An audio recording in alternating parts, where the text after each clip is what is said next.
be fully prepared for BFA. But yeah, I think now is a good time to head into the blog post itself.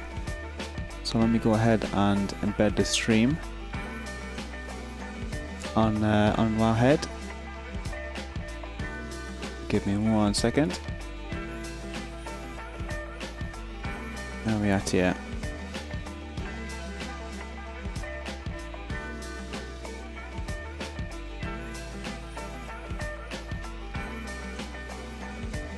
So that's in the post. Follow along on Twitch. Join the weekly game time giveaway.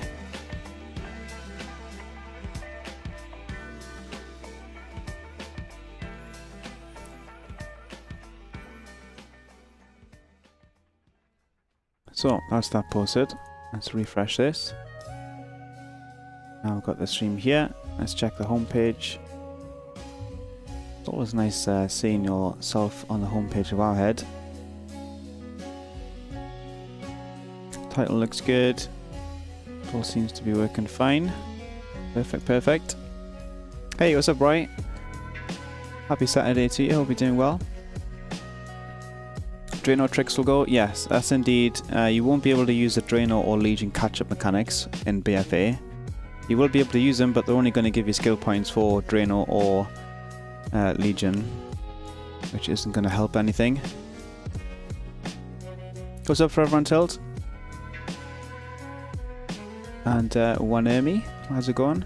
Even if you aren't really crafting old content stuff, it doesn't really hurt to level the professions to 800 just in case. Yeah, for sure.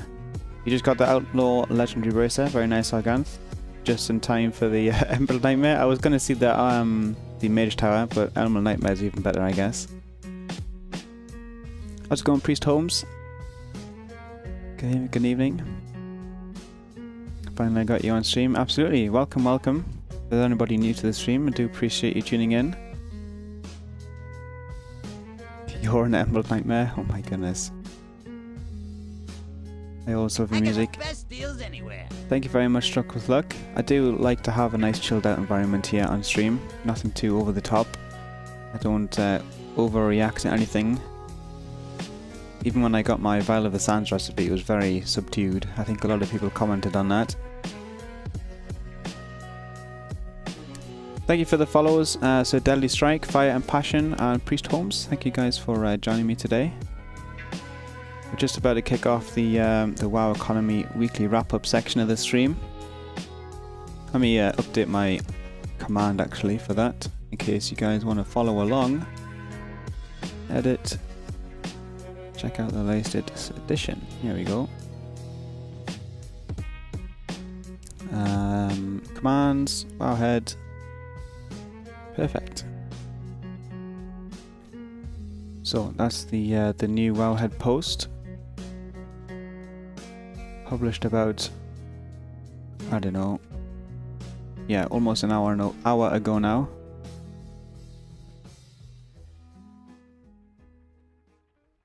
Got some interesting topics to go through. I'd be happy to answer your guys' questions as we go, or if you have any comments you want to leave afterwards on the Wowhead post. I do read everything as well.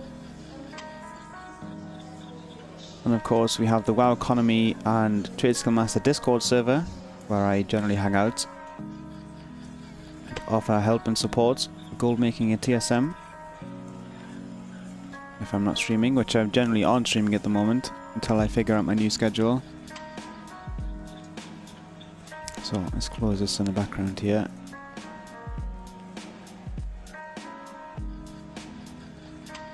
What's up, Night Swifty? Welcome, welcome. Hope you're doing well today. Oh, everything's expired, of course. That's fine. We'll figure that out later. Invictus says, you think most mats will go up in cost due to less people farming them or selling? I mean, that's the general rule. Can you think of exceptions? Yeah, generally everything's going to be trending up slightly as people start gravitating towards Battle for Azeroth content. That's why I've generally been investing in old school stuff. But I think with everybody having kind of a surplus of Legion stuff, it might cancel out for those kind of current markets, because it's not going to be as much use for those at the moment in time, or at the beginning of the expansion at least. But yeah, I can't see anything like changing incredibly dramatically that we aren't expecting. There's not any kind of outliers or exceptions to say, hey, by the way, watch out for this one particular item. It's going to go crazy, crazy expensive or crazy, crazy cheap. Everything's just going to kind of continue falling slightly or continue rising slightly just because there's not as many people in the old school content.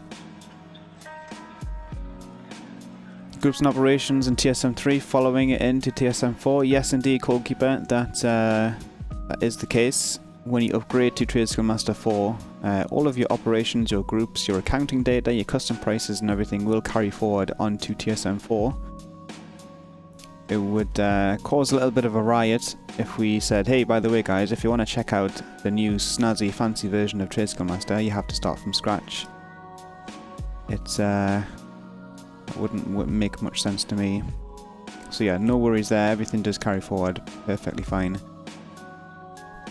Got a ton of old world mats stocked up, so I make some bank. Yes, absolutely. Has anyone tried the 101 Twink character copy? It makes gathering and legion so efficient. What do you mean by that? Not like that? Do you mean copying onto the PTR or onto the beta, or?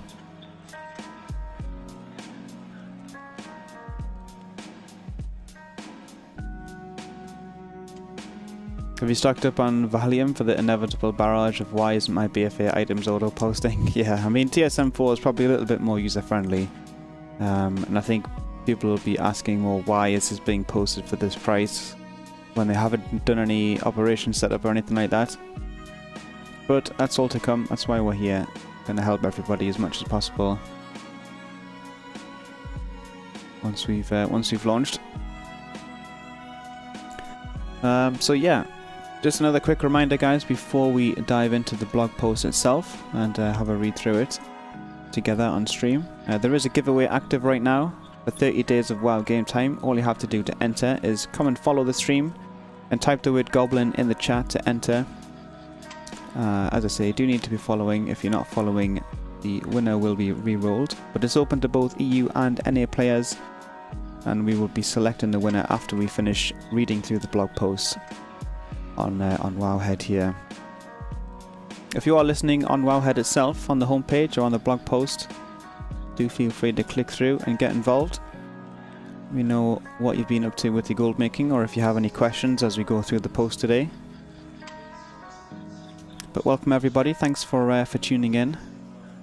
This is the 43rd edition of the WoW Economy Weekly Wrap-Up here on Saturday. I've only missed 2 Saturdays so far. One was BlizzCon and one was a couple of weeks ago when there was basically nothing happening, so there wasn't anything to report on. But yeah, this week we're going to be looking at some of the gold making from Legion on the PTR, and also a retrospective on gold making in Legion overall. Some community pet resources, plus the idea of clickbait in gold making content creation. So I'm sure some of you guys have had experience with this and have some complaints and feedback and thoughts on clickbait. But we'll get into that towards the end of the blog here. Of course, if you are watching live here on Twitch, thank you for joining me. Do come and say hello in the chat. Nobody bites. Oh, well, apart from Jack, I guess he dips a little bit. What's up, Zero? Good to see you.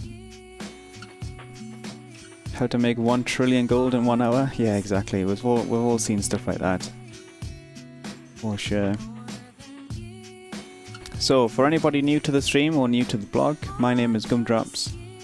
I'm the lead moderator for the WoW Economy subreddit and the accompanying Discord server, of which we have, let me see, server settings, members. We've just crossed over 27,800 members on Discord now, which is absolutely crazy. The server is still growing very quickly and organically and nicely. So I do encourage you guys to come and join in and get involved in the community there. Lots of wonderful people hanging out and helping each other, answering questions, and just generally chatting about gold making and WoW. Super duper friendly community. But yeah, I'm also the support manager for Trade Skill Master, the Auction House add-on suite for World of Warcraft, which will be launching a version 4 very shortly. I'm sure a lot of you guys listening are in the beta right now, checking it out, testing things and breaking things, and very generously reporting errors, which is much appreciated. But on the blog post here on Wowhead, I do hope to cover and showcase some of the interesting topics and discussions, some of the content and guides that have been going on over the last week in the gold making community. Some of that you might have missed as a veteran gold maker, or some things you might be interested in checking out for the first time if you're brand new to gold making or just want to check it out from afar. You're not necessarily identifying as a gold maker, you're just interested in hearing about it. I don't do guides. This is not a traditional format of a guide with step-by-step instructions, but it's just kind of reading or further reading with commentary and opinions of my own. Obviously you guys are free to disagree with some of the stuff on there, and oftentimes people do disagree and leave comments, which is great for discussion. But I'll be looking at the bigger picture, the kind of decision making and thought processes that go into being a gold maker. And as the saying goes, give a man a fish and you feed him for a day, teach a man to fish and you feed him for a lifetime. So I think my strategy and perspective and method of talking about gold making fits that saying perfectly. I don't give a step-by-step instructional list. It's just kind of a, hey, this is what's going on, make of it what you will, investigate it for yourself, do some research of your own, and use this as kind of a springboard into your own gold making adventures. So first topic for this week's blog, Legion gold making in 8.0. This is the pre-patch which has just gone live on the PTR. They were brought back up on was it Thursday after the developer Q&A with game director Ian Hazakostas. Sadly there was nothing much of interest in the Q&A itself, apart from a couple of interesting details about the PTR itself, or at least the pre-patch. We do have confirmation that the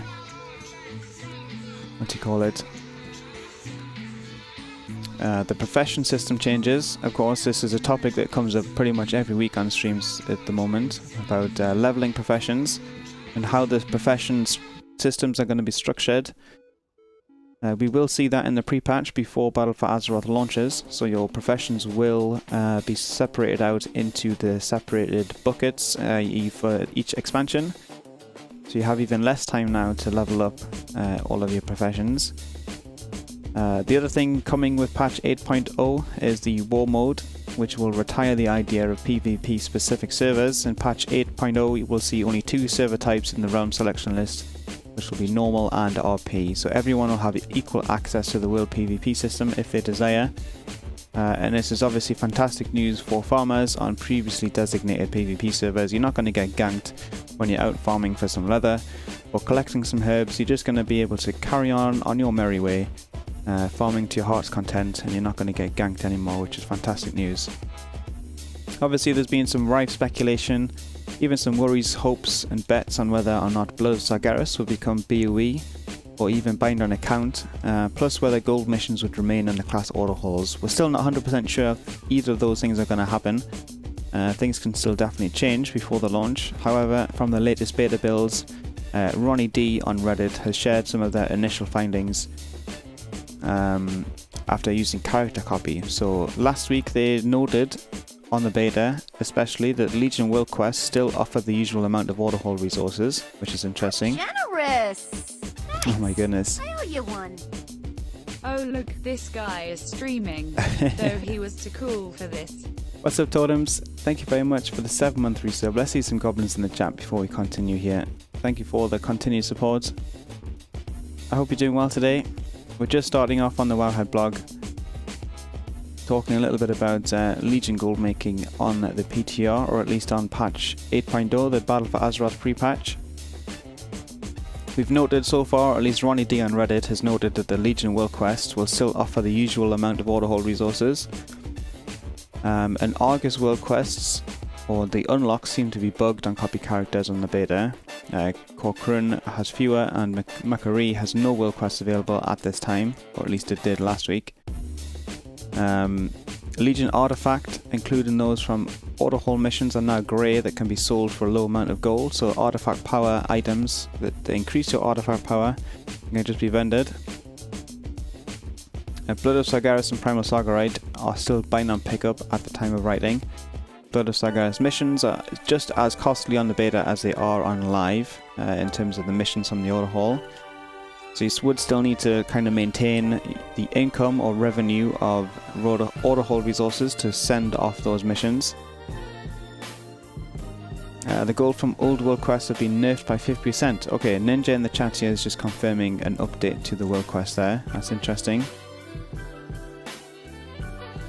Ronnie D on Reddit continued with 2 missions that they noticed that gave toys that didn't happen on live. One called Win the Crowd and one called Glittering Treasure. And across 11 characters that they copied over, none of them had any gold missions available on the beta. But I haven't seen any discussion about this particular aspect of the autohaul since then. So if anybody is on the beta or on the PTR and has the autohauls up and running, it'd be great if you could check in on whether there are gold missions being offered, and when you complete them, do you actually get the gold? Has the amount changed? Has the amount been removed? Does it reward something else? Any kind of information as we head into the beta is very much appreciated. Other missions so far have just been showing up as usual. If the intent is to remove the gold missions, it doesn't really sound too surprising to me personally. The devs have often said that they don't want to give any kind of feeling of necessity to go back to old content as part of casual gold making routines. Just like they did remove the gold missions in Draenor at the garrison, maybe to a lesser extent the nerf to revenue from clearing Cataclysm raids on 25-man heroic. Those used to be kind of the go-to things everybody did for their weekly revenue. I personally fully expect the gold mission to be removed or altered to no longer give any gold, at the very least, as we head into patch 8.0 and the lead up into Battle for Azeroth. So just the sheer amount of gold it generated, I think would, at least in my opinion, would lead me to believe they would be removed. However, as I said, people do disagree. Hit Stuff on Reddit shares their own thoughts why they disagree. They wouldn't be surprised if the gold missions actually stayed in the game, and they cite the reasons as such. They removed the gold missions in Draenor because of the huge number of players complaining about the ease of gold making, and rightly so. I do agree with that. The reason it was easy was because you never had to leave the garrison to keep the gold missions rolling, even to the point where you could purchase all the crafting goods needed, run your gold missions, and still have resources left over. In Legion, they've already combated these issues present in Draenor. So just the fact that the autohaul resource generation is not self-sufficient in Legion is kind of a big step to combat that. You can't just kind of scale up all of your gold making just by having more alts with access to the autohaul. You kind of have to play the game and generate autohaul resources to make those valuable and make those worth doing. As Hit Stuff said, couldn't run alt armies. Second of all, with the need to play old content to keep these running, it seems like they would leave it as it is, because the value won't increase with the coming inflation. Draenor's garrison problem was prevalent with the majority of players, Legion's not so much. That's not to say it hasn't been a valid way of making gold, but it hasn't been the top way of making gold this expansion. I do agree with that as well. And I think the point he's trying to make here is that because you have to kind of go back and play the game and invest time and effort in doing so, it's not as easy as it used to be, in Draenor at least, to just kind of churn out gold without actually having to do anything. What's up, TJ? You spelled Saturday wrong, did I? Oh my goodness, what a noob. Professional streamer, by the way. I'll fix that after the stream. Thank you very much for letting me know, TJ. Much appreciated. How's it going, Samadan? Hope you're doing well today. Ryuka as well. Ninja, you have a vid I can check out? Yeah, if you want to send me a link, you can leave a link in the chat. You won't get timed out or anything. I'll definitely check that out for sure. Hey, what's up, Trax? Happy weekend to you. Mr. Hunkett says the gold missions will be gone, thinking they will stay as the same people who thought the item cache from the chosen achievement would be sellable in BFA. Yeah, maybe. That's a good point. Okay, here's a video from Hazel. I'm going to bookmark that and check it out later. Thank you for that, Ninja. Fire and Passion says the win the crowd toy is already in live. You've got the toy, you don't remember the other mission, but I have the second toy too. Okay, maybe they just hadn't seen it or encountered it before. That's interesting. So the third point from Hit Stuff on the order hall resources. The order hall itself is limited. The Draenor garrison did several functions: gold missions, multiple major crafting cooldowns, auction house achievements, holiday items, repeatable battle quests. Battle pet quest rather. The order hall is somewhat tame compared to the Draenor garrison.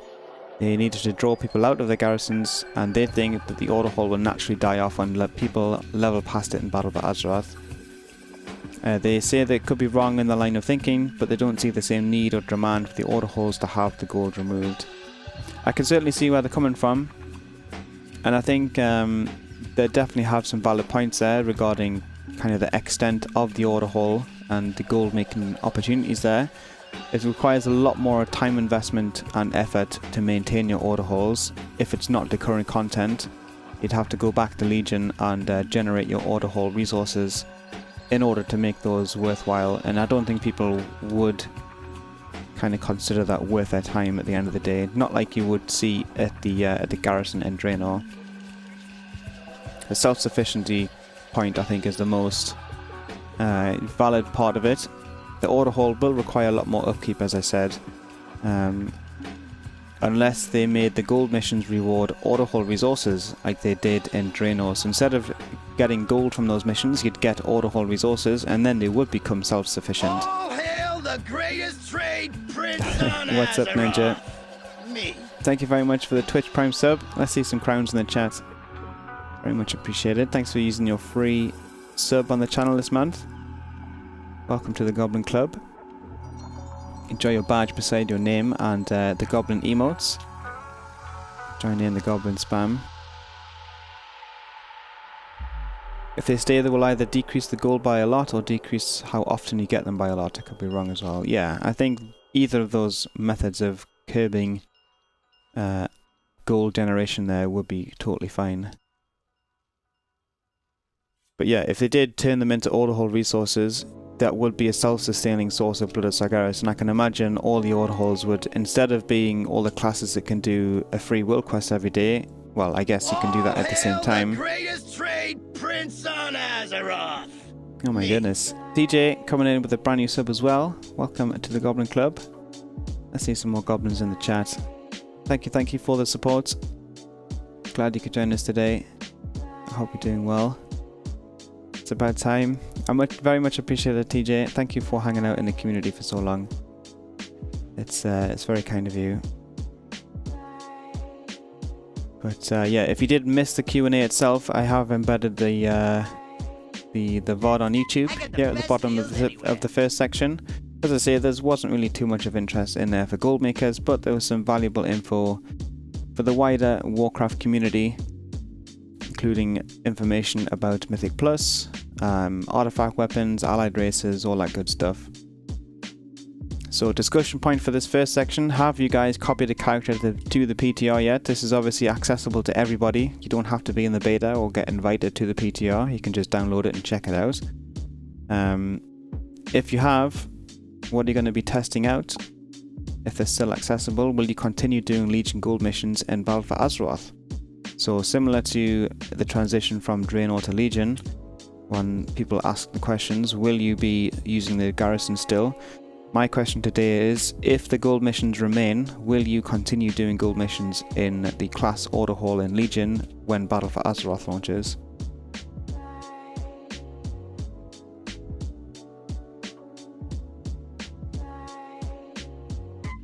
I love your streams and the technicality you go to in the details. It's a shame applying the methods doesn't work for me. It's all good, TJ.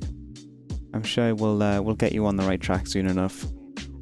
Even just hanging out and listening and lurking is often more than people need to get started with gold making, which is really cool. I read the summary of the Q&A and was glad I hadn't actually spent time watching it live. That's fair enough, Billis. As I say, not too much of interest there for us goblins.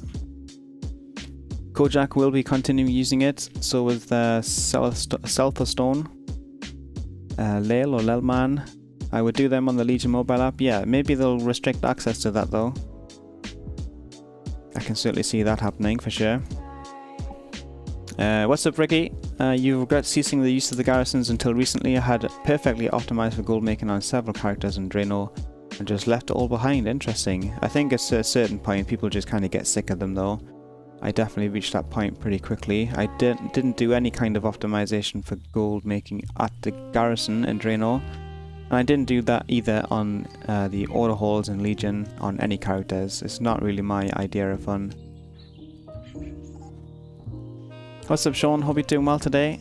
No problem at all. Don't have to tune in on this very first second, but I'm glad you're here now. Billis is still waiting for a pet battle mobile app that would boost pet sales. I certainly would. No PT offer, Jack. You've got the beta now. Yes, indeed. Congrats again on winning the key there. It's funny seeing your name popping up.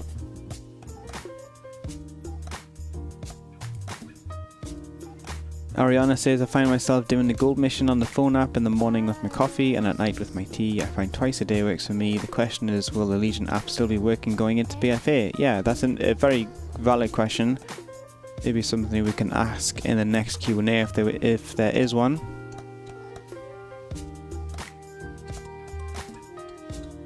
But yeah, second section of the blog coming up. Just another quick reminder, guys, if you are listening, there is a giveaway active on the stream right now. It is not active if you're listening to the VOD or if you're watching on YouTube. You do not need to leave a comment in either of those places. But if you're watching live right now on Saturday the 16th on Twitch, you can leave the word goblin in my stream chat and follow the stream, and you will enter for your chance to win 30 days of WoW game time. It's open to both EU and NA players, and we'll be selecting a winner after we finish reading through the Wowhead blog today.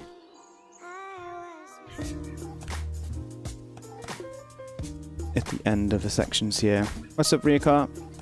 Sunday the 17th, you know what I mean, Ninja. If you're watching live right now on Twitch, you're all good. I wonder if they'll ever add Hitespark and Guardian Cup on there. Any changes to the black market I would love to see. More items. Yeah, they haven't changed the item list on the black market in a long time. It'd be nice to see an update for sure.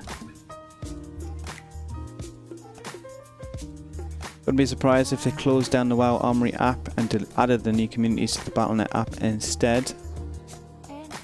Yeah, I can see that. It's still strange that they've got 3 separate applications. Even more so now that they got rid of the auction house on the mobile app. Is there a web page for pasting items in to get the import string? Yes, Billis got you covered there.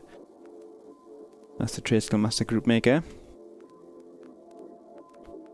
RIP Mobile Auction House, yeah, still feel bad about that. So, moving on here, the Legion retrospective. Been interesting discussions on the community's highlights of Legion for gold making. Porcupine posed the question on gold making favourites in Legion, and Xchino had some fun during Mythic and Taurus. They looted a 985 Titanforge leather BOE with a socket and speed, put it up for 3 million, not expecting it to sell, and then a week later they got a PM from a guy offering 4 million if they delist the item and hold it for a while they transfer to Guild Bank. They thought it was a scam, just to get them to delist it so someone else could list theirs, but it wasn't selling anyway, so they figured a day off the market couldn't hurt too much. It turned out to be legit, and when they traded the item, they counted the zeros 15 times just to make sure it was right when they traded for 4 million for this BOE. It's not the most they've ever made, but by far the most they've ever made by simply looting a corpse, which I think is a fantastic kind of shout out, I guess, to RNG. That 985 with a socket and speed right at the beginning of the Mythic tier would be absolutely massive gold for anybody for sure. So don't forget to loot trash. Yes, exactly, Trax. That's the lesson to be learned from that one. Seeing as the new communities can work with battle tags, it would make sense. Yeah, the only downside from that though is that you can only have 1,000 people in a community at any one time. So my even initial thoughts and ideas of trying to make a WoW economy community is probably going to go out of the window. I'm probably not going to try and put myself forward to moderate or kind of run multiple communities to cover one group of people. Maybe I'll run like a server specific community for WoW economy and then just let other people pick up their own server communities if they were so inclined. But yeah, we'll have to see if it is definitely only 1,000. So far it has been confirmed as such Ryukar, but they may change that. But I don't really see any reason for them to do that. We've decided on a number and they're going for it, I guess. 4 million sounds kind of cheap, especially early on. Yeah, they definitely could have got 5-6 million for it, especially if somebody was transferring for it. Into background you go. I need to get back to my archaeology. I decided I want the Sandrake, only I have alchemy on an alt with no archaeology, but I'm already halfway to being able to grind it in the Pandaland. Very nice or not. Definitely enjoy the process. It's going to take a while, so you might as well enjoy it, and I hope you enjoy listening to the stream in the background.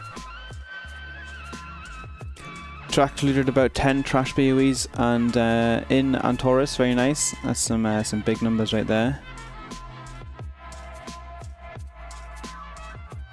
Will these communities work across NA and EU? I believe so, Sean. I'm not 100% sure though. Maybe not, I'm not. Don't quote me on that. Trying to get my head around this. Why would you pay so much for BOE when the new gear is coming out in 2 months?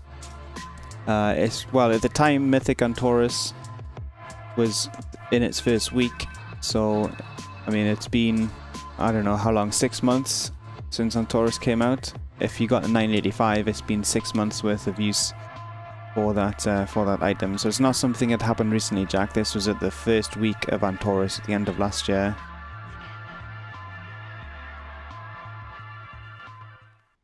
Or whenever Antorus launched, I don't even remember. But yeah, my own favourite markets from Legion has been the secret finding related items. I've sold a whole bunch of Shadowweave Mask for the Lucid Nightmare mount, and all of the major protection potions from Alchemy. I don't think I have any in my bags right now. No, I do not. They're normally on the auction house, but I guess they're expired in my mailbox at the moment. And the major protection potions are part of the Son Daughter Hatchling pet from the secret finding community. These kind of items become instant bandwagon markets, is what I like to call them. The kind of things that entire communities jump in on, or jump on in a very short space of time. Definitely fueled by YouTube videos saying, hey, check out this cool new way to make gold. By the way, everybody's doing it, it's going to make it useless. But yeah, it immensely skews the supply of these items in favour over demand, and prices crash.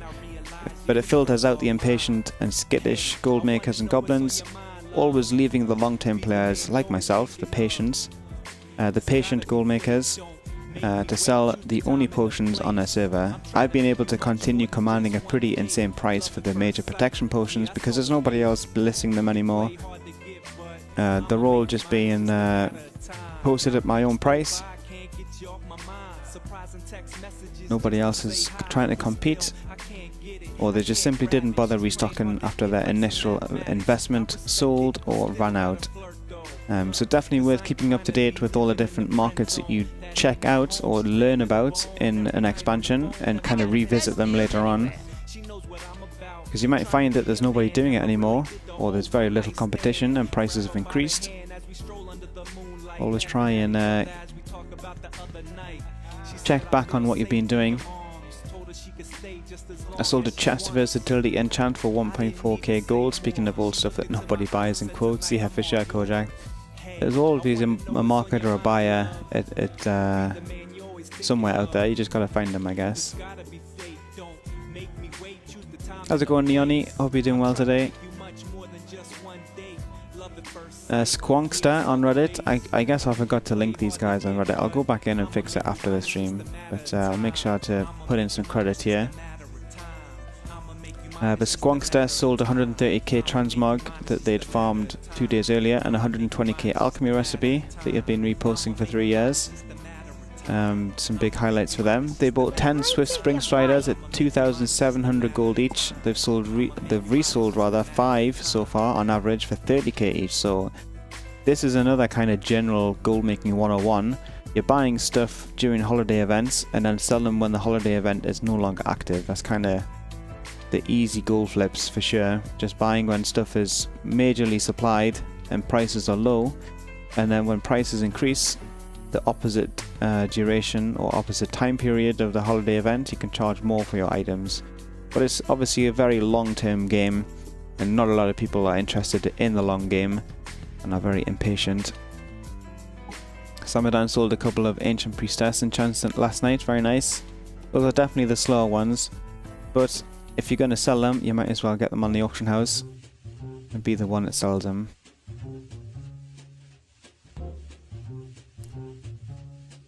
So Squonkster also discovered a few untapped markets, like this one, which is garrisons. I didn't actually click on the link there when I was investigating content for this week. But this was only a month ago on Reddit from Squonkster himself. I don't know why I missed this. I probably should have featured this on the Wowhead blog. But I guess we've chatted about garrisons plenty. You guys probably already know the drill, but if you're already doing it, you don't need to check out the guide. If you are not using the garrison for gold making, you probably want to check this out. So I'll leave a link in the chat for you guys to take a look. But Squonkster goes through all of his routines and methods of making gold in the Draenor garrison, and well worth checking out. They also took advantage of level 90 alts to create multiple engineers, tailors and alchemists. This is for the daily cooldowns and mass production. They're selling bags, sky golems and volatiles. I guess they're transmuting volatiles, which is an interesting choice.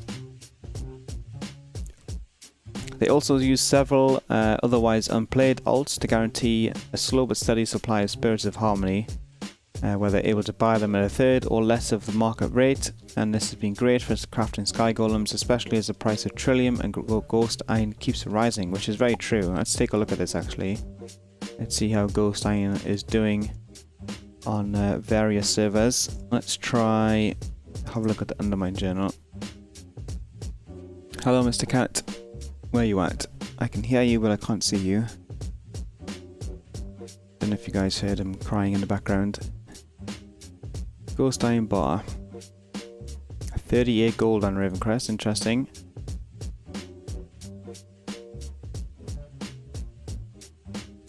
So where's the region pricing here?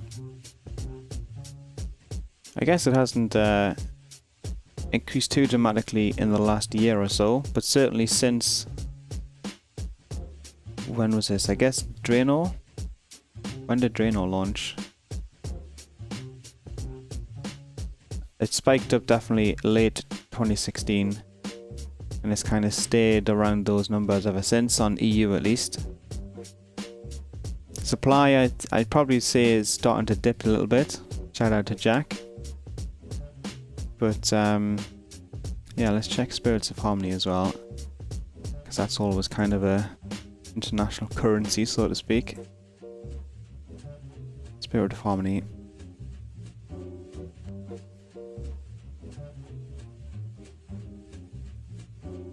Yeah, this is definitely trending up recently.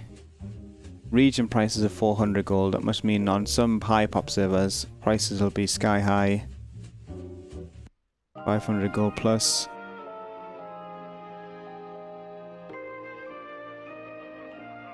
This shows a calculator with those changing prices. Yes, indeed, Jack. If you guys are looking for like an online web tool for calculating your Spirits of Harmony and Living Steel procs, definitely check out Dipping Into WoW Gold, which is Jack's new blog post, or blog site, I guess. This is the post we'll be referencing later on here, but there's a link in the chat to Jack's new blog. Oops, that wasn't meant to happen. Control C, Control V, there we go. So definitely bookmark this, guys, and check back regularly for more content. Jack's got a massive schedule of stuff to come out. And he's just posted something about the Elixir Mastery List. I almost couldn't say that. But yeah, really great content here from Jack. Definitely recommend checking that out. So, just finishing our Squonka's thoughts here. Since January of this year, they've made an average of 1.5 million gold per month in sales. 1.5 million is around the maximum amount of gold they ever held at one time before Legion, which is crazy. They just bought a Warframe mount. Can't wait to buy Dino Boy, and Legion has been amazing for gold making, which I totally agree with. Hey, what's up, Right12? Congratulations on your new badge in the chat. You can join the Gold Badge Club. I hope you're doing well today. That's 1 year of support, which is very much appreciated. Bum drips, yes indeed. Happy Saturday to you. And thank you for joining me today. How's it going, Tomar, as well? Welcome to the stream. Thanks for tuning in. I see some Gumsio in the chat for Tomar and for Right12, and anybody else just joining us today.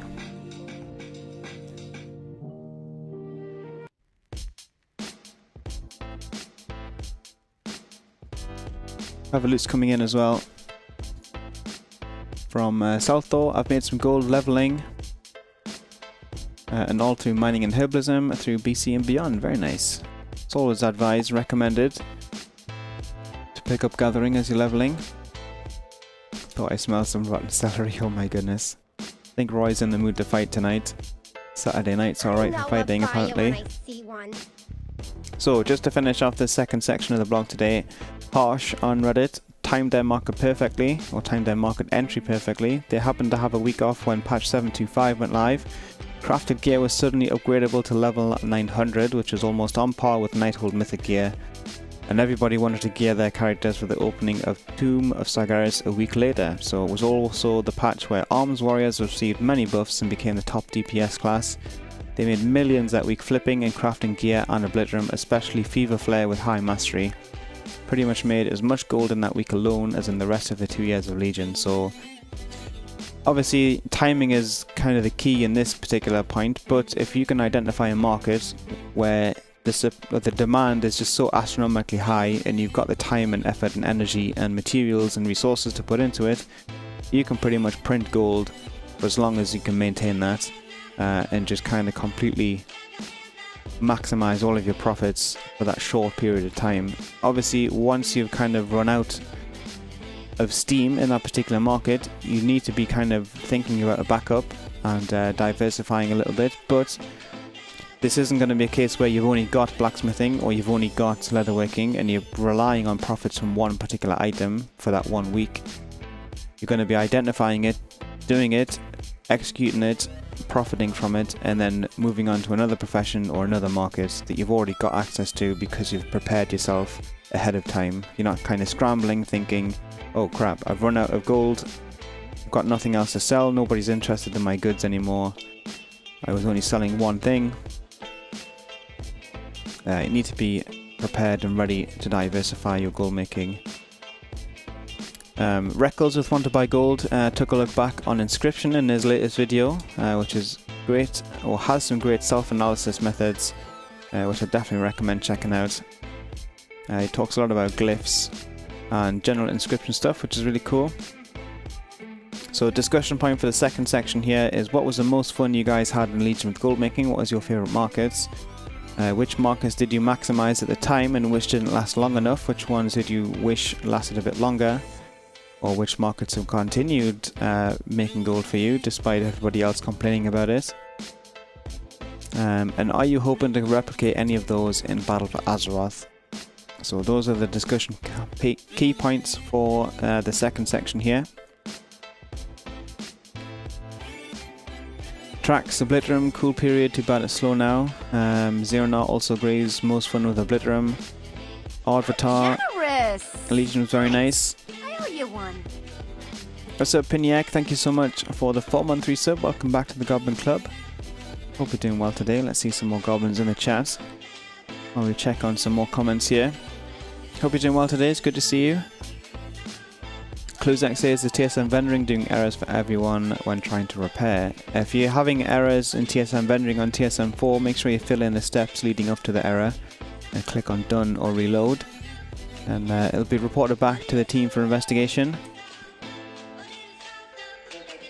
Avatar continues, when the blood vendor came out, Starlight Rose dropped 60% in price. I bought it all and flipped it when bloods ran out dry, and then went back to like 110% of the original price. That's fantastic, Avatar. Congrats on that. I'm sure that was a really enjoyable gold making moment for you.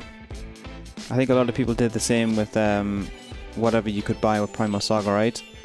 There pretty much was no use for Primal Sagarite apart from a couple of items. So whenever the Primal Sagarite vendor was introduced, everybody dumped all of their Primal Sagarite into Imperium ore, I guess, and threw it all up on the auction house. So it was a field day for goblins, being able to buy all this cheap ore.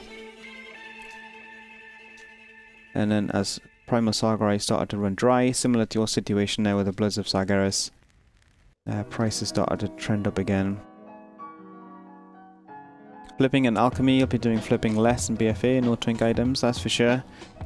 Also had fun scrabbling for the greater protection potions for the secret pet. Yeah, thankfully I already had all of those recipes, and I had a lot of mats for them as well, so I could kind of withstand the competition who had to go out and farm stuff. I could just continue relisting my potions and be a bit more aggressive.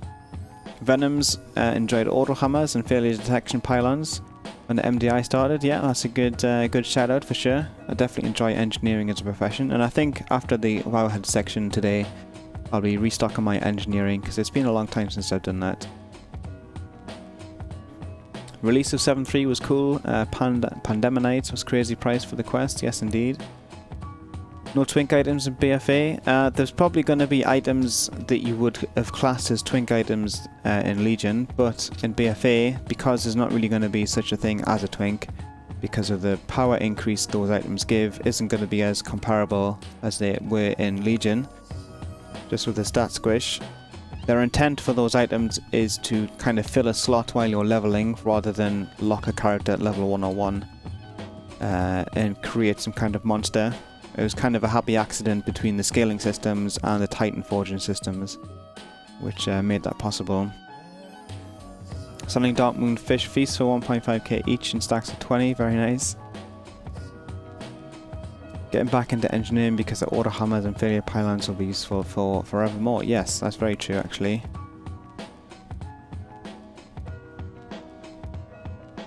For me it was 101 items in Legion, twinked out my own character a great deal and went in early and hard on trading. Made millions because I stocked up on many 850 plus items before it became the done thing. That's awesome, Mura.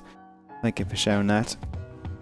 I never really got into twink item flipping or generally BOE flipping, but I think I want to kind of focus on that a little bit more in BFA and spend a little bit less time with professions, just with my available time. So just a quick reminder guys, before we head into the third section, which is a little bit of a shorter one. We do have an active giveaway on stream right now if you're listening live on Twitch. All you have to do to participate is come and type the word goblin in my stream chat, and also follow the stream. I'll be announcing and selecting a winner after the Wowhead section here. We're just about halfway through. If you are listening on Wowhead itself, on the blog post or on the homepage, I do appreciate it. Do feel free to click through and get involved. It's open to both EU and NA players, and don't forget to follow the stream, otherwise the winner will be re-rolled to somebody else. I have a deal for you.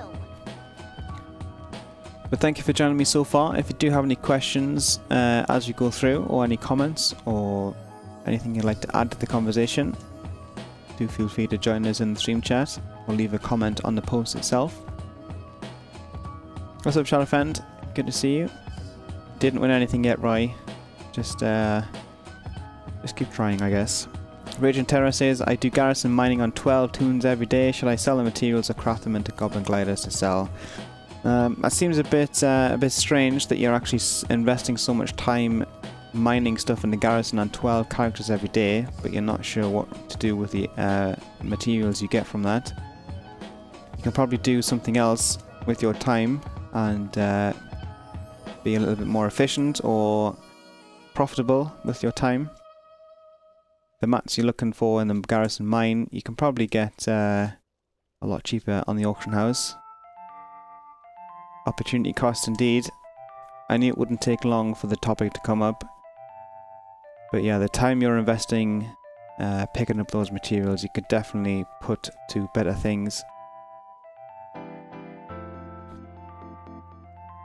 Hey, how you doing? How's it going, AC Town or AC Town? Hope you're doing well today. Yeah, no prizes for you yet, Roy. We'll get something sorted out though. Any idea when did they change? You can get more than 150 skill points from just digging. At least I'm getting them in Legion zones. If it's in Legion, I think you get skill points all the way through to the max level.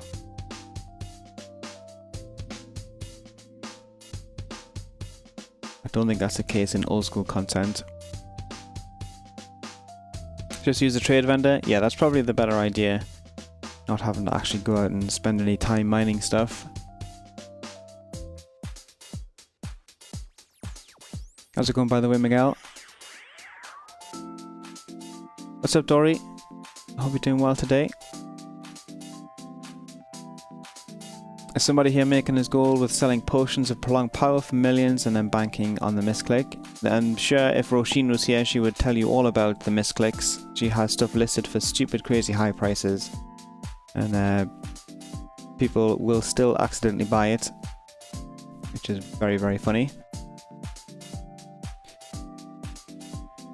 How's it going, Scotian? Hope you're doing well today. Thanks for joining us. Is there a Drano method to level mining through smelting? Not through mining, TJ, unfortunately. It would just be a case of going out and collecting stuff. So maybe that is why you're doing the garrison stuff. Rage and Terror if you're leveling up. But yeah, generally not worth doing that.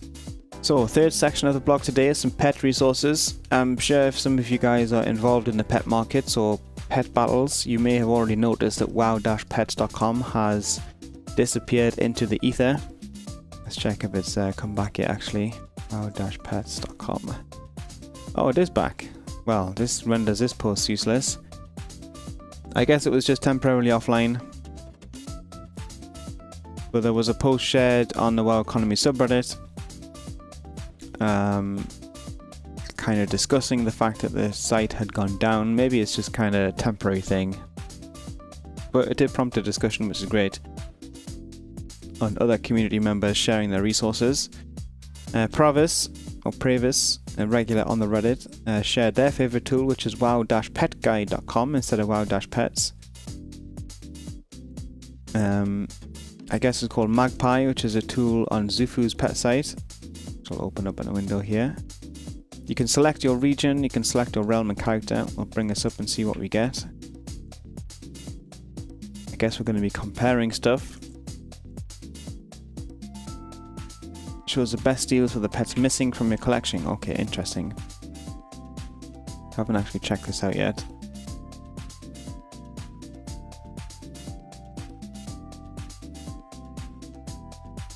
So does this use TSM data? Yes, it does. Data is very old. Probably the Blizzard API is not working. You can check out the API status. Nice. So they do reference TSM stuff. That's pretty cool. But you can see all of the pets that you do not currently have in your collection. I'm not a mount, or rather pet collector, so I do have a lot of stuff I don't have yet. I'll probably at some point kind of use a tool like this to just go and buy out everything out on the auction house. And if somebody like Vadis or Billis or somebody has just reposted all of their pets, they're probably going to make a lot of gold. Because you'd be looking for somebody like me to find a site like this and think, hey, I'm just going to buy all of the pets I do not have up to like 5,000 gold, maybe up to 10,000 gold. And they'll go ahead and buy everything. Some expensive TCG pets at the bottom here. If hippogriff hatchling approaching 750k, which is cool. But yeah, Magpie, Pet Magpie more specifically on the wow-petguide.com. I'll leave a link to this in the chat for you guys. It's a cool little tool. This was shared and discussed with the fact that wow-pets.com went down temporarily, which is cool to discover. But yeah, you can plug in your details, it scans your collection, and you can use that data to see current auction house values for the pets you have, pets you're missing and duplicates only, etc. So you can filter things down to different levels.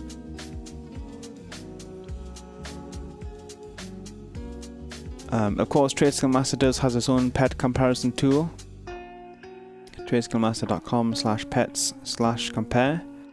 Leave a link to this one in the chat as well. You can load up 2 different servers. You can select which price resource or price source you'd like to use. And it'll compare the pets on each server and provide you with a difference in gold and a difference in percentage of value. So you can move your pets around. Let's change the music here, this is annoying. Yeah, move your pets around, buy stuff on cheap servers, sell stuff on expensive servers, and check it out from there. I'd also recommend the amazing Discord server as part of the WarcraftPets.com community, Warcraft Pets. They've got a really friendly and cool community over there as well.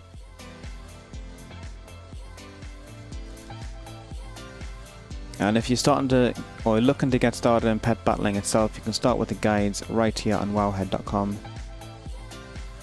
Which kind of got some super basic introductions there. Deep House Time. Yeah, not yet Argant. Actually, I do need to go back to that channel because I'll probably get muted or claimed on YouTube. It's just this one song that's like super annoying. But hopefully that's finishing. Anyway, final points for this pet section. What are your guys' favourite pet resources? Which is your favourite battle pet, if you have one? And what are you looking forward to in pet battles in Battle for Azeroth? So a couple of little questions or prompts there for questions.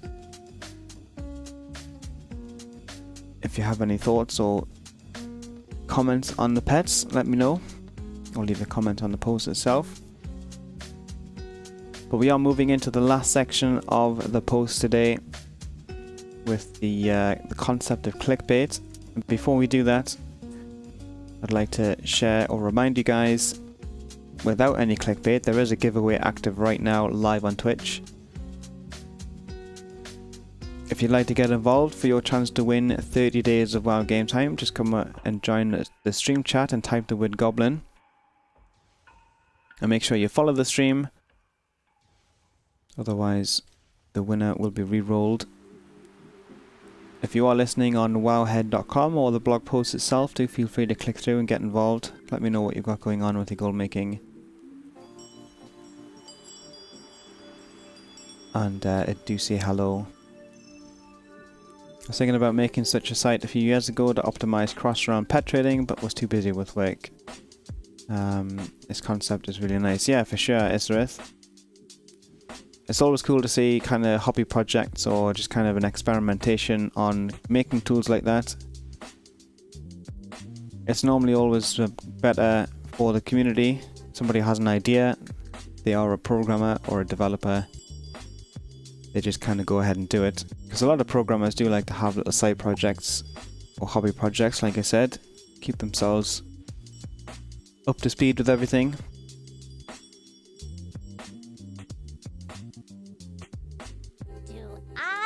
No one calls me gorgeous. It's all good, right? We all know that you're gorgeous anyway. So, clickbait, as I said at the start of the stream, I'm sure you guys are familiar with the concept of it. I don't know if it's an issue in other communities to the same extent, but there's certainly a lot of issues with some content being created with regards to the titles and context and often misleading information pushing for views as a priority over the content itself. I'm not here to call anybody out specifically, and I understand some content creators haven't intended to practice this kind of behaviour, and definitely some viewers would label something clickbait even if it actually isn't. However, the problem does remain that some content out there is just that, it's literally just clickbait, there's nothing redeeming about it. Dr. Flanagan posted the initial complaint on Reddit, which was the most upvoted thread in the last month, I think. So I guess a lot of people do resonate with the idea and share frustrations with the concept of clickbait. But there's so many videos, Dr. Flanagan said, where a person will report 500,000 gold per hour, and then in the video they farm for 10 minutes and say, well, I got 3k gold worth of mats, and this one really rare transmog that sells for 80k is the highest possible price across all servers. Multiplied by 6 means I make 500k per hour, which I guess is kind of a extreme example, maybe exaggerated slightly, but it definitely does happen. I've seen it with my own eyes and heard it with my own ears. But yeah, SoloWow quickly joined the conversation and in agreement, and said in their opinion anything above 40 to 50k gold per hour is suspicious, and I'd probably agree with that as well. Anything that was consistently above 50,000 gold an hour would be like an incredible gold farm for sure. They continue, the moment a new farming spot hits YouTube, the supply of those items skyrocket, driving down the gold per hour ratio by a lot, which is also true. As soon as videos get published, more people get involved, which is what I would call the bandwagon markets, which I referenced earlier. Just such a dramatic increase in supply of these items because a new video was made definitely impacts the actual gold per hour you're going to be making. Rare stuff, including transmog and pets, requires a large amount of hours, i.e. 50 plus, to give a gold per hour ratio that makes sense. Mats farm, on the other hand, are more steady, so farming for 20 minutes and multiplying by 3 is alright. I'd still probably look for an hour at least, because you say, hey, I can make this amount of gold for this hour, but what about the second hour, what about the third and fourth, what's the average, the hour time period that you're referencing. SoloWow finishes by also talking about the forgotten farm, in quotes, about farming mats that don't really sell. There are 2 or 3 win scales on the auction house listed for 1,000 gold each, but they stay there forever. I definitely don't have experience selling those because I use them for my own crafting purposes, so maybe I disagree with this last point a little bit, because I do have a use for those myself, but it is such an easy farm. I generally don't buy them off the auction house, I just go out and collect them myself whenever I need them. So Druid Style agrees with that, and also requires, or desires rather, more stats, more statistics. They would still rather go the opposite direction, farm for 3 hours and divide by 3. That smooths out any spikes in drop rate and helps account for other fluctuations, such as times where it's a solo farm and others where you have competition for mob or node spawns. The way to think of this is focus on the sample size. If you're reporting average per hour, as we mentioned just now, it's better to have multiple hours and average them out than to have less than one sample and extrapolate higher. Or focus on routes, which I think a few content creators do focus on. If you have a specific route you fly for gathering herbs, run it 10 times, figure out the average time per lap and herbs per lap, and by dividing the totals by 10. That is also a useful metric, as sometimes you'll be passing through a zone and think, I wasn't going to farm for anything like Ghost Iron today, but I'm in Jade Forest, does it make sense to do a lap or 2 before moving on to wherever I was headed? In other words, what is the opportunity cost? This type of metric is useful, and again with the opportunity cost, this is something that Raging Terror mentioned just earlier with regards to mining in the garrison. The opportunity cost there is very minimal. It doesn't really make much sense to continue doing that when you can buy the mats for super cheap on the auction house, or you can trade it in for the garrison resources.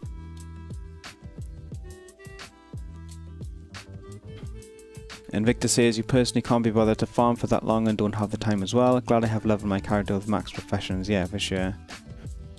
Recar says, I think they just need to make clear that the value was potential profit and maybe just title it to say they were really lucky with the drop. Also, doing one run and getting 3 rare pet drops doesn't mean you will get 3 every hour. Yeah, for sure. I think most people, in fact a majority of people, do understand that, and they generally don't include those kind of things in their gold per hour calculations, but certainly when the situation arises where it's just completely bogus information, I think that's when it just gets too frustrating. Exodar Box says, farming based on luck and drop shouldn't have gold per hour.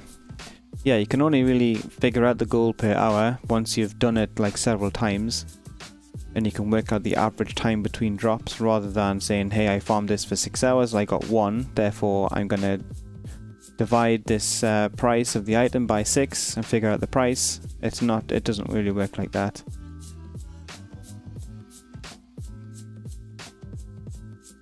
Opportunity cost is very high. Yes, that's what I meant, Miguel. It's the value of your time there is not worth going in and doing it, is what I meant. I guess I just had it the wrong way around.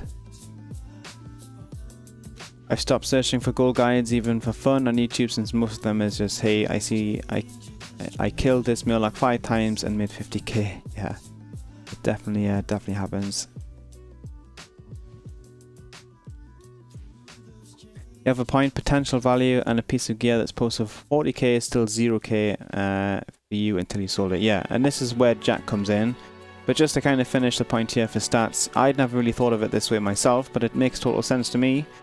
We don't rely on 10 crafts of rank 3 flask to determine the proc rate for additional flasks. We look at tens of thousands, if not hundreds of thousands of crafts, and scrutinize every detail of the data that we're analyzing to make sure that we can trust it and we can verify it and we can replicate it. And we can have a consistent and consensus on what the proc rate is. You don't just craft it 10 times and say this is the proc rate. But it's very different on YouTube specifically, where data being shared is guessed at best and manipulated at worst in these situations where clickbait is being used. Obviously, majority of content creators don't participate in this. More samples is almost always better. Yeah, 100% agree with that. Hey, what's up, Lady Elno? Hope you're doing well today. Got some more loots coming in here.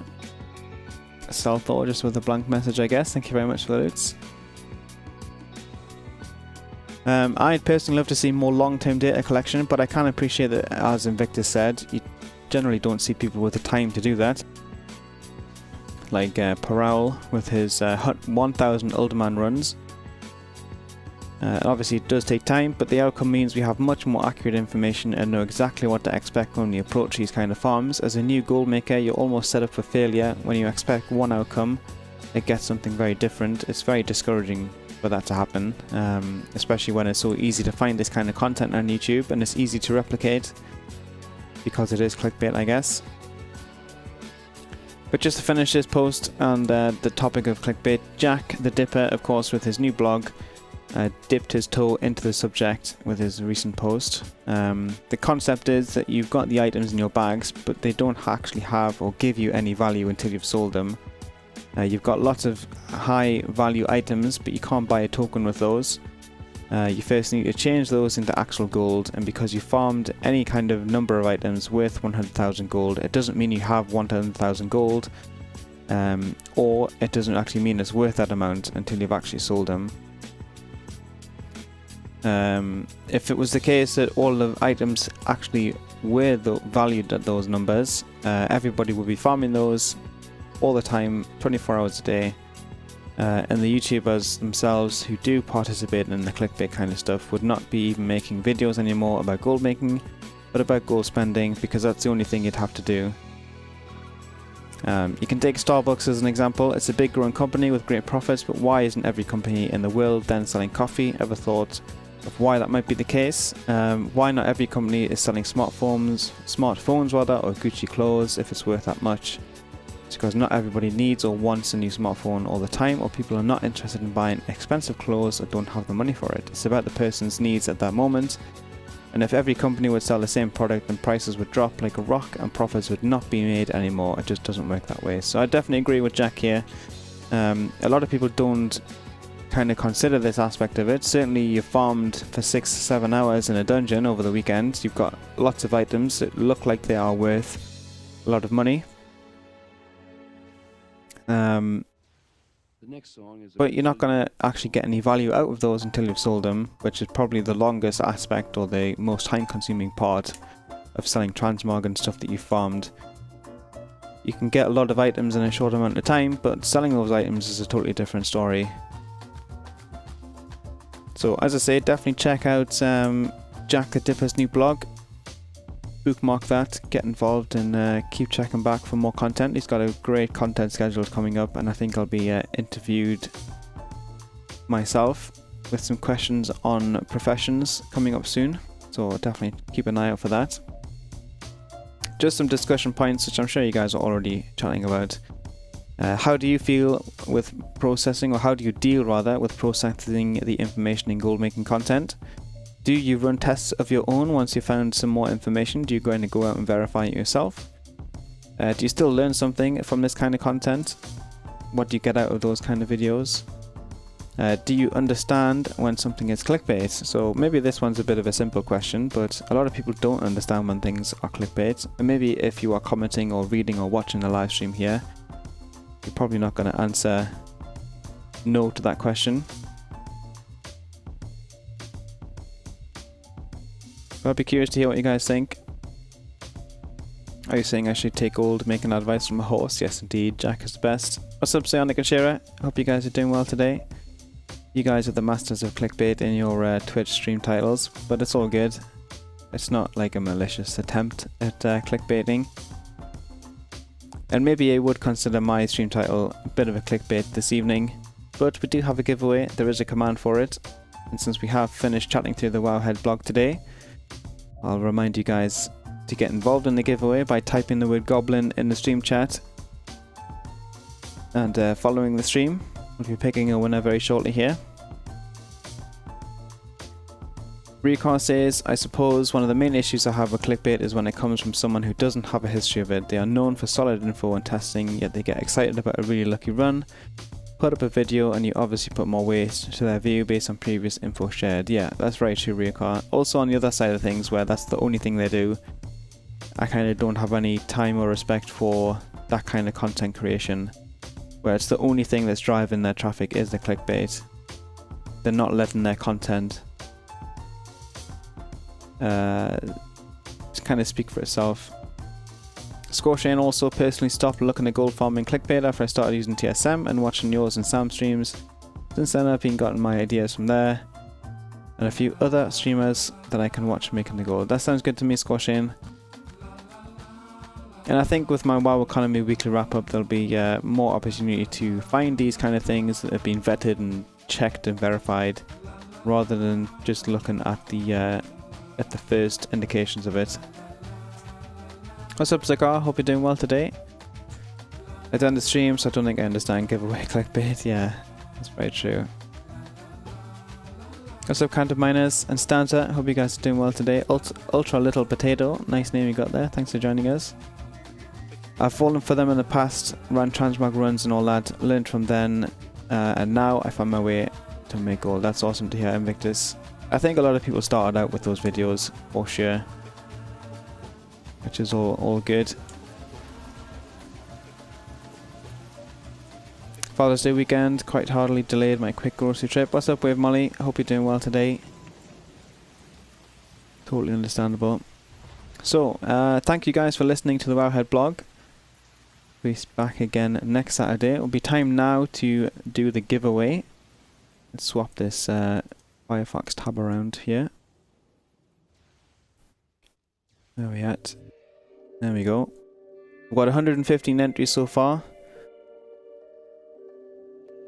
We'll go ahead and add a little bit of subscriber luck to give you guys who've been supporting the stream for a while a little bit more chance to win. But if you do not see your name on this left hand side on the list here with a blue dot beside your name, you are not entered in for the giveaway. And if you're listening on the Wowhead homepage or on the blog post itself, do feel free to click through and get involved. Just type the word goblin. It's open to both EU and NA players, but make sure you follow the stream, otherwise you will not be eligible to win. I'll be re-rolling if you're not following. I have a deal for you. And I'll be giving another minute or two here for you guys to get involved. I'll scroll down the list here as well. If you do not see your name on the left hand side here, do feel free to get involved. Sub luck, yes, absolutely. The Devious Danger there. Druz the Enforcer is actually involved, so mark the chatbot ineligible, so he doesn't accidentally win. Whereas the new lurker emote, that's a good question there, right one too. We'll certainly have a look at that after the giveaway. I've got two versions for you guys to check out, see which one we want to go for.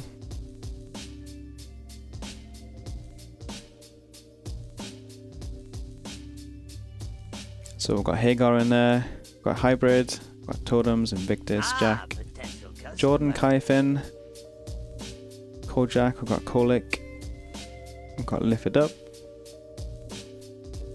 Miguel hasn't entered yet. If you want to get involved, make sure you type the word Goblin. Mr. Honkard is entered. Knight Swifty is not entered. Opticore, Ponda's in there. That's all good. Ricky, right one 2. Roy, rear car. Saku has not entered. If you're still there, want to get involved. Squabbles, you're not eligible at the moment. If you want to type the word Goblin. Who else we got in here? TJ's there. Venoms, of course. Wave Molly. Sonic and Shira is not eligible. But yeah, make sure you guys type the word Goblin in the chat to make sure that you're eligible to win. Jordan, let's see here. Where are you? There you are. Yes, you are eligible. That's all good. You got a blue dot beside your name.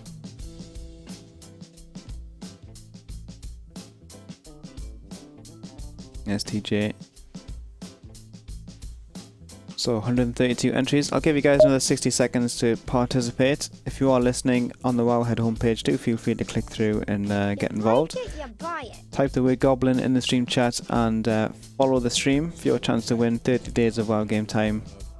Open to both EU and NA players. I'll be picking a winner here in about 30 seconds or so.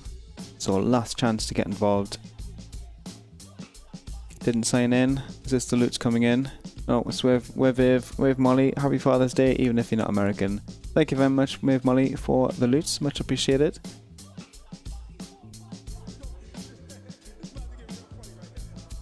So let's go ahead and select the winner. We've got 136 entries. Let's click on roll it. Maybe we'll find somebody that is not following. Like we didn't have on the beta key giveaways, people weren't submitting screenshots, which was hilarious. We have a winner, Uret or Uret. I don't know how you say that properly, but thank you very much for joining us today and congrats on winning your game time. Do say something in the chat to claim your prize. Otherwise, we will be re-rolling. We had to re-roll 3 times last week to find a winner. So we will await your message. Thank you guys for the follows. Why always start alphabetical and not reverse alphabetical start? I'm not sure, to be honest. Don't really have any control of that. Oh, we have a message here. GG. Thank you very much, Uret, for confirming. You were a sub before? Yes, I thought I recognized your name. Thank you for your continued support. All you have to do now is just send me a whisper on Twitch. Just let me know your region. If you're on EU or if you're on NA, and we'll fire over a code for your game time. But we'll do that after stream, just so I'm not purchasing stuff in front of 500 people. Kept meaning to post a screenshot, but I got distracted with forgetting. Yeah, it's all good, Ryuka. Thank you very much for the bits, Lady Elno. 25 bits with the World Cup emotes there. But yeah, congrats again, Uret, and commiserations everybody else that didn't win this week. But don't worry, there's going to be another giveaway next Saturday as part of the WoW Economy weekly wrap up. So be sure to follow the stream to get notified when I go live again next week. I think I'm going to do an extra stream this week though, because it is my 1-year anniversary of having my sub button. So it'd be fun to do something for that. But yeah, thanks once again everybody for joining me so far this evening on the stream. That does wrap up the Wowhead section. Hail the greatest trade prince on Azeroth! Oh my goodness. Me. Jack coming in with another gifted sub to Uret. Welcome back to the Goblin Club. Congrats once again on your game time win and the gifted sub. Enjoy the badge in your chat and the emotes. Much appreciated, Jack. Let's see some goblins in the chat. Let's see some love for Jack the Dipper. Sappy just pushed a new beta version. Fantastic. Let's see what he's got going on here. Can hide the wellhead thing. Oh, my poisons have run out again. It's been more than an hour. Game time and a sub at someone's bit.